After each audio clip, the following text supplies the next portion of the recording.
hordoftoota chaanaalii koo hundi keessan akkam jirtu nagaa keessan isiniin jedha anillee nagaa kiyya waaqayyoon ni madda nagaa keenyaa ta'e haa ulfaatu akkam jirtu akkam yoo nageessanii isiniin jechuun jaaladha egaa warri kana dura na jajjabeessaa jabaadhu jechaa turtan galatoomaan isiniin jedha ammas jajjabinni keessan inafinna biraan isiniin jedha warri immoo subscribing goone maatii koo hin taane seenaa subscribe godhaa maatii koo ta'an isiniin jedha yaada qabdanis koomentii jalatti barreessaa viidiyoon kun immoo yoo isinitti tole share godhaa ijoollee biraatiif isiniin jechuun jaaladha har'a yaada lamaan qabadhee dhufe waa lama jechuudha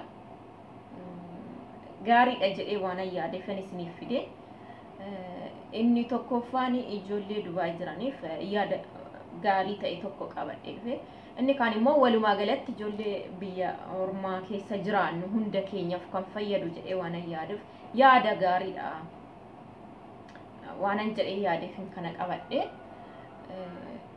inni jalqabaa ijoollee Dubaay meeshaa yeroo bitattanii isa akka binnu akkamitti akka binnu beenu hundi keenya yoo jechuu yeruma nu baasan akkaatumatti nu baasanitti baana isaan faana malee wanti iddoo kam nu geessu yookiin iddoo gaarii yookiin iddoo gatiin gargarii jechuudha haa ta'u ijoolleen Dubaay jirtan gaariidha isin yaada iddoo baay'ee bareeda tokko ofiifis bitee mi'a waanan ergee fi isin fayyada jedhee yaada kana isiniif ibsee jira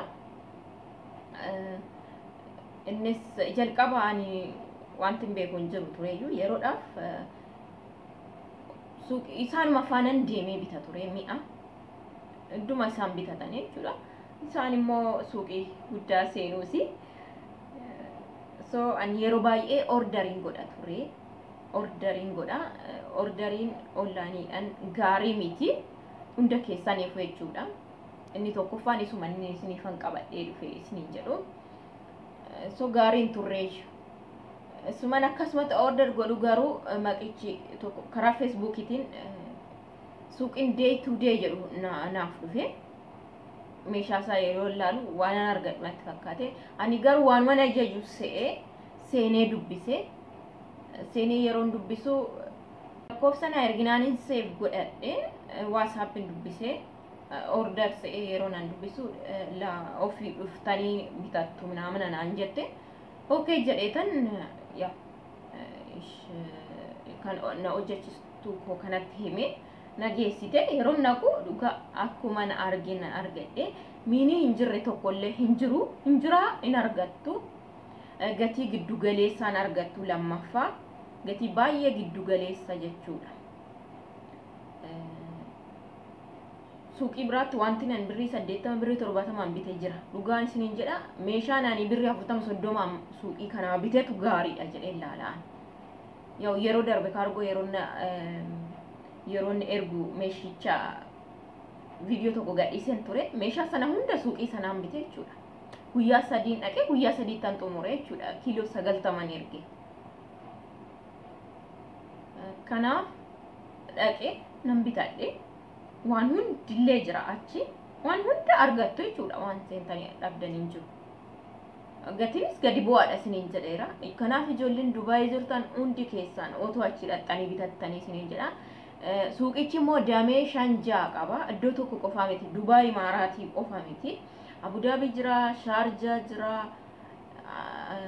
Burjumaan jirallee asuma Dubaay iddoo baay'ee jira jechuudha anu kan hin beeku isaan kana garuu iddoo baay'ee jira kanaaf iddoo jirtanii hundumatti waan jiruuf dhaxxanii otoo bitattanii guyyaa tokko dhaxxanii wanta baay'ee bitattanii deemtu waan bittan guyyaa tokko waan sana baraatii barreeffadhaatii qabadhaa deemaa malee warri kaargoon ergine gunkumaa guyyaa tokkoon lammaffaan deebitanii hin xumurtu jechuudha kanaaf yaada gaariidha jedheen share isinii godhe kana maqichi immoo day to day UA jedha barreeffadha Facebook yookiin YouTube dhaan search yoo gootan isiniif ba'a lakkoofsa WhatsApp achirraa fudhadha sana booda seenaatii dubbisa location isinii ergu isaanuu jechuudha location isin ergu suuqichumas meeshaa faana viidiyoo isiniif ergu eessa akka jiru keessaasitu filatee dhaqa jechuudha. Yani akkuma isiniin jedhe Shaarjaa, Ajmaan, Birjumaan jedhamee waan jiruufi isaan keessa kanaana ergi locationii jettuuni sana booda isinii erguu jechuudha. Kanaaf achi dhaxxanii bitattu salphaadhumatti jechuudha mi'a keessanii. Wanti hin dhabne jettanillee jiru gatiinsaa baay'ee gadi bu'aadha. Meeshaa bareedduu argattu dhugaan isiniin jedha na fayyade waan ta'eefan wanta na fayyade tokko namaaf sheer godha jedheetanii. Kanaaf isin ijoolleedha viidiyoo kana hin fayyada gaariidha jettan ijoollee beektaniif sheer godha. Ijoollee Dubaay jiraniif jechuudha. Ijoollee baay'ee nuti fayyadama akkasoo ta'e jechuudha. Ijoolleen Dubaay immoo baay'eetti kaargoo ergina nuti. Ijoolleen Dubaay jiru baay'een keenya kaargoo erguu hin ergina. Kanaaf ijoolleedhaafis sheer godha. Itti fayyadamanii jechuudha. Waan nama fayyadu tokko hundaaf sheer godha nama rakkoo tokko hin qabu jechuudha. Waan nama fayyadu tokko waan itti fayyadamne tokko namni akka itti fayyadamu gochuudhaaf jechuudha. Lammaffaa immoo yaadni kumaa seetanii online irraa gonkumaa kuni nama hunda biyya ijoollee biyya Arabaa jiru hunduma keenya waan ta'eef online irraa mi'a gonkumaa yoo najajina. Sanuyyuu ijoolleen ala baatanii illee iddoo beektanii ijoollee beekaman irraa tokko hin jiru onlineenis gaariin jechuudha. Isaan irraa waliif daddabarsitanii akkasiin order gootan malee haaraa mi'a gonkumaayyuu orderiin godhina. Caammaa ilaalcha maal fakkaatu fakkeenya caammaan bitaa yoo jettanii caammaa bareeda isinitti agarsiisu isin ergu. Innaaf dangaruu maanni slipperii isaa shintimeetiitiin seenanidha jechuudha. Ani banumalee immoo yoo ajachiistan immoo yoo deebifatan malee otoo hin baniin hin fuudhin harka. Ani jalqaba ollaanii erganas dhufee ajachiisee ijoolleen hiriyoonni koo jiru namni 3 Itoophiyaan jechuudha. Nuufis naan jedhanii uffata 8 ajachiisee uffata 8 gatii isaa ilaalaa isinis. Lama ijoollee sanaaf na ajachiisee afur immoo ofii koo ajachiisee fidi jedheeni akkanatti akka nama nyaatan hin beeku. Sana dura waa ajachiisee naa fidaniiru. Bakka akkasuma jedheetiin yaadee jechuudhaan. Achiinin ajachiisee fidanii itoon isaaqiniin harkaa fuudhe. Birrii kan ijoollee sanaas anumatu kanfale bakka isaanis anumatu kanfale. Birrii nama 3 kanfale jechuudha laala.